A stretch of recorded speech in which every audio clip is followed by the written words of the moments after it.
एक चीज बताना चाहूंगा कि मैं जो कुछ भी कहूंगा वो अपने एक्सपीरियंस पे बेस करते हुए कहूंगा। गुरु महाराज के ना तो कोई आ सकता है ना कोई जा सकता है जब तक गुरु महाराज की आज्ञा ना हो। तो कई बार हम ये सोचते हैं कि मैं उसको लेके गया, वो मुझे लेके गया, उसका ये हुआ, उसका वो हुआ। असलियत ये है जो कि मैंने आपको अपनी तरफ से अभी बयान की है। गुरु महाराज की दुनिया बड़ी अजीबोगरीब है। इस दुनिया का एहसास लेने के लिए जब तक आप इसमें थोड़ा चल कर ना जाएं, आपको ये नहीं पता लगेगा कि ये क्या है। प्यारी साध संगत, इस बात का यकीन करिए कि गुरु महाराज की दुनिया वहां शुरू होती है जहां पर हमारी लॉजिक की और रीजनिंग की दुनिया खत्म होती है। और जो आप गुरबानी में कई बार सुनते हो, तेरा अंत किसे नहीं पाया, दैट इज व्हाट गुरु जी दुनिया है। जब हम पहली बार गए गुरु महाराज के यहाँ, तो गुरु महाराज ने मुझे कहा जा तू पीछे जाके ध्यान लगा। मेरी वाइफ को आगे बिठाया और कुछ देर के बाद इनको अपने हाथ से बर्फी का प्रसाद दिया। आधा घंटा और गुजर गया।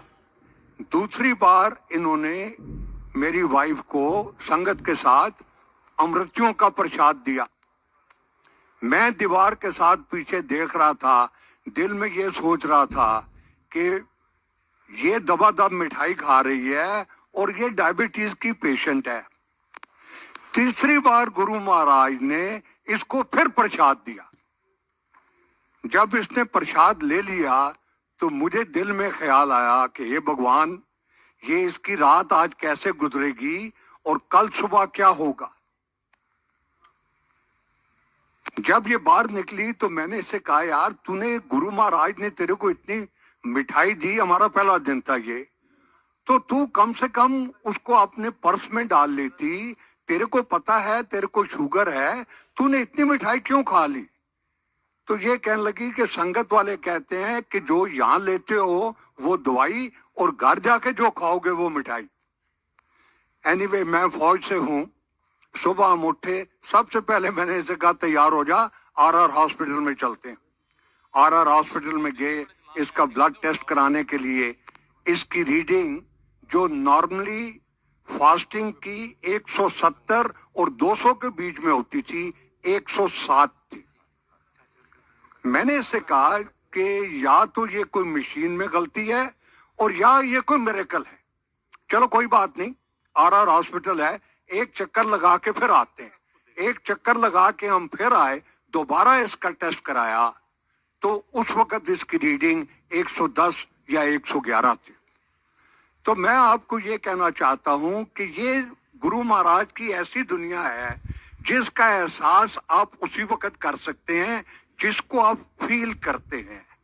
बयान करने से शायद ऐसा एहसास नहीं होता। मैं फौज से हूं। ये जो किस्सा मैंने आपको बताया है ये 27 मार्च 1999 का है। हमें गुरुजी का एहसास था तकरीबन 95 में, और सुनते थे कि जलंधर वाले बाबा जी हैं और इनके यहाँ बहुत लोग जाते हैं। जब मैं गया तो मुझे बड़ी देख के हैरानगी हुई कि मैंने इनकी संगत में कम से कम हाफ ए डजन तो आर्मी चीफ देखे, 3-4 प्राइम मिनिस्टर देखे, इंक्लूडिंग डॉक्टर मनमोहन सिंह। ये जो आज के प्रेसिडेंट हैं इनको एक बार से ज्यादा देखा। तो मेरे दिल में ख्याल आया कि ये ऑर्डिनरी जलंधर वाले बाबा जी नहीं हो सकते, कि ये भारतवर्ष है। अगर ये सब लोग यहाँ आ रहे हैं तो ये कोई और ही बात है। लेकिन it hardly grew on me. एक दिन मैं बैठा हुआ तो गुरु महाराज मुझे कहते हैं, जानू साहब ये सारे प्रोफेसर हैं, इन्हन मिलो। तला भुना स्पाइसी नहीं खाते बट फिर भी मुझे कहते हैं, जानू साहब ये सारे प्रोफेसर हैं, इन्हन मिलो। तो मैंने उनसे बात की। उनका नाम था प्रोफेसर अमरीक सिंह। गुरु जी इनके स्टूडेंट थे। जब ब्रेक हुई तो मैंने सबसे पहले उनसे ये पूछा, प्रोफेसर साहब ये आपको कैसे पता लगा कि गुरु महाराज इतने शक्तिवान और इतने भगवान है? कहने लगा नहीं नहीं जी हमें नहीं पता लगा बहुत देर, लेकिन क्लास में ये होता था कि ये अभी बैठा हुआ है, 2 मिनट बाद देखा तो चला गया, फिर देखा तो बाहर है, फिर देखा तो अंदर है। हम हैरान तो होते थे लेकिन ऐसा कभी महसूस नहीं हुआ। ही से स्टिल वन डे हमारे कॉलेज के कंपाउंड में एक स्नेक आ गया, बहुत लोग इकट्ठे हो गए उस स्नेक को मारने के लिए। ये फटाफट आए, इन्होंने स्नेक के ऊपर कुछ ऐसे हाथ से इशारा किया, वो स्नेक चुप करके निकल गया। तो मैंने दिल में कहा, मैंने कहा यार it is one of those thing which could happen. मैंने कहा कुछ और? कहने लगी यहाँ एक और किस्सा भी हुआ। मैं कहा बताओ जी सर जी वो क्या है?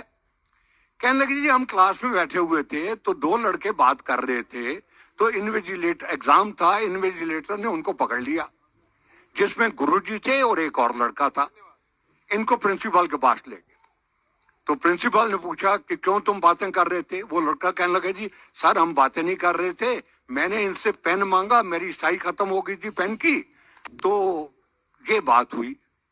तो गुरुजी से तो पूछा, उसने कहा जी इसके पेन की स्याही खत्म हो गई थी, इसने पेन दिया, मैंने स्याही इसको भर के दे दिया पेन।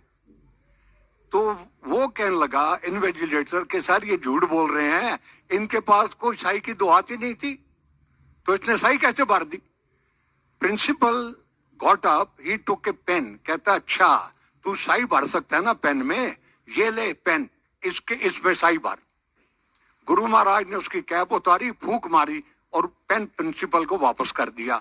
उसने लिखा, इसने लिखना शुरू कर दिया पेन ने। कहते अच्छा ये तो कुछ अजीब मामला है, wait. He got up, took another pen from his अलमारा, उस पेन को पहले टेस्ट किया कि इसमें स्याही तो नहीं है, बिल्कुल नहीं थी, फिर गुरु महाराज को दिया, गुरु महाराज ने फिर फूंक मारी, उसने फिर लिखना शुरू कर दिया। And then the principal got up and touched his feet. तो ये चीजें आपके ग्रो करने में बहुत टाइम लगता है। एक बार हम गुरु महाराज की संगत में गए तो छुट्टी लेते वक्त गुरु महाराज मेरी वाइफ को कहते हैं जा आंटी तू जा सैर करा कोमा, जा अमेरिका कोमा। हम बाहर निकले तो मैंने अपनी वाइफ को कहा यार गुरुजी ने तेरे लिए जगह बड़ी अच्छी चुनी है, ना तेरा पासपोर्ट है, ना हमें अमेरिका में कोई जानता है, ना कभी हमने ख्वाब में सोचा है कि हम अमेरिका जाएंगे घूमने के लिए। पर मैंने कहा कोई बात नहीं, गुरुजी ने कम से कम तेरे स्टैंडर्ड को ध्यान में रखते हुए जगह तेरे को अच्छी बताई। अगले दिन जब हम वापस आए छोटे मंदिर में तो गुरु महाराज कैबिनेट के ऊपर बाहर बैठे हुए थे। आमतौर पे गुरुजी से बात करना इम्पॉसिबल था, कभी हिम्मत ही नहीं पड़ती थी। कभी गुरु महाराज अपने आप बुला के बात कर लें तो सोचते थे आज बारिश होगी, वरना बात करने का चांस नहीं होता था। उस दिन I picked up my army courage and I walked up to Guruji. मैं गुरु महाराज आपने कल शील को कहा है कि तू अमेरिका घूमा, गुरुजी साड़ा तो कोई अमेरिका है नहीं। और मैं क्या गुरुजी साड़ी बेटी दी शादी जड़ी तुसी ब्लेस की सी, वो बेटी घाना से अफ्रीका च, ते अमेरिका तो गुरुजी साड़ा कोई है नहीं। अच्छा अच्छा अच्छा, वो बेटी क्या ना? मैं क्या जी आरती, हाँ हाँ हाँ, आरती किथे के गाना गाना, गुरुजी का हाँ गाना अफ्रीका में। ओहो जनरल साहब कोई गल नहीं, जाओ तुसी भी अमेरिका घूमो। I heard this sat down when we came out, passport बनवाया and it is exactly it transpired like that. Guru Maharaj के मुंह से एक लफ्ज भी निकला हुआ हम लोगों को समझ नहीं आती, वो कभी आगे पीछे नहीं हो सकता। इसी तरह मेरे मन में ये विश्वास एक बैठ गया कि मैं कोई काम भी किसी का भी करना चाहूं, अगर मेरे से ना हो सके तो चिंता वाली कोई बात नहीं, गुरु महाराज हैं ना। तो मैं फौज से हूं, मेरे एक बड़े अच्छे दोस्त हैं जनरल अजय सिंह। मैंने अखबार में देखा कि लिखा हुआ था general Ajay to be governor of Assam.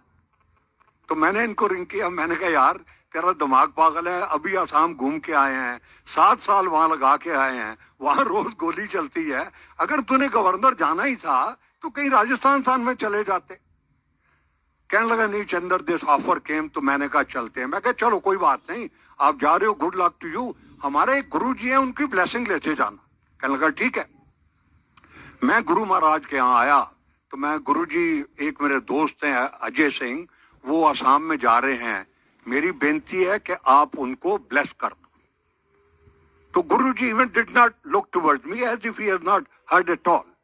तो मैंने सोचा शायद गुरु महाराज की ये मर्जी नहीं होगी। जब मैं जाने लगा और मैंने प्रणाम किया तो मुझे कहते हैं अजय नू कल शामी 7 बजे ले आना है। तो मैं क्या गुरु जी कल तो संगत का दिन नहीं है, और मैं क्या ना कल 7 बजे ले आना है।